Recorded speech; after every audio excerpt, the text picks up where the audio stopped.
In Parshat Bo, we meet 3 of the 4 sons who appear in the Pesach Haggadah. The Rasha, the wicked son, the Eni Yodea Lishol, the one who doesn't know how to ask, and the Tam, and the simple son. How is it that the author of the Haggadah was able to identify which son is which? The Torah doesn't label them. Well, when it comes to the Rasha, the question that he asks, Maha avodah hazot lachem? What is the service to you? He excludes himself. He's very bright, but he excludes himself. The one who doesn't know how to ask, well, that's obvious, because he doesn't ask any question. The Torah just says, V'higadata lebincha. You are to tell over your son. If he doesn't ask a question, you have to be proactive and you have to tell him. The wise son, he appears much later on in the book of Devarim, and his question is very thought out. He categorizes the mitzvot, so that's obvious that he is the wise son. So we're left only with the Tam, with the simple son.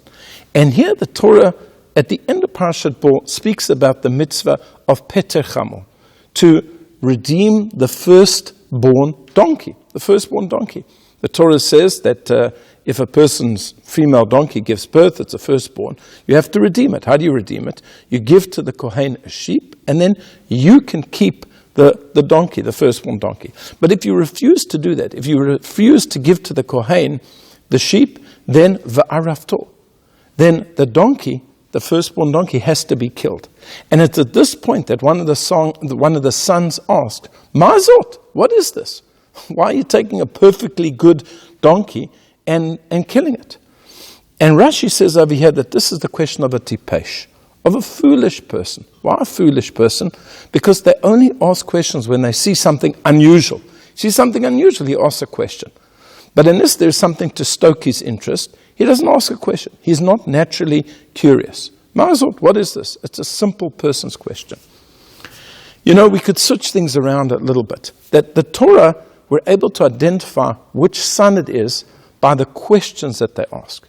In our generation, sometimes we can see the intelligence of a person, not so much by the questions that they ask, but by the answers that they give to questions. And we saw this most recently in a congressional hearing that took place in America in December, where 3 of the so-called brightest heads of Ivy League universities were asked a simple question. If there is a call for genocide against Jews in your campus, is this discrimination? Is this hate speech? Is this something that is against your code of conduct? And all 3 of these leading academic heads were not able to give a yes or no answer.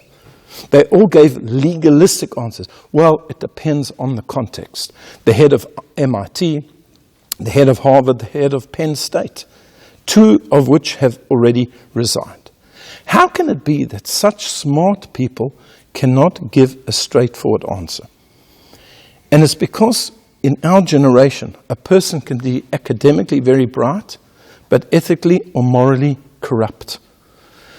When there's a call for genocide, when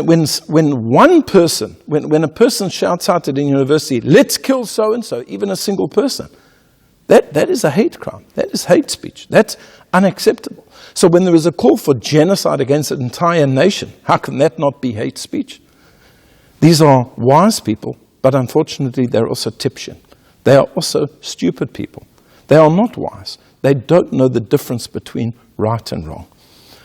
So let's make sure that in our generation, as smart as we be, we never forget what is moral, what is correct, what is ethical, and that we're able to answer those questions easily with a yes or a no.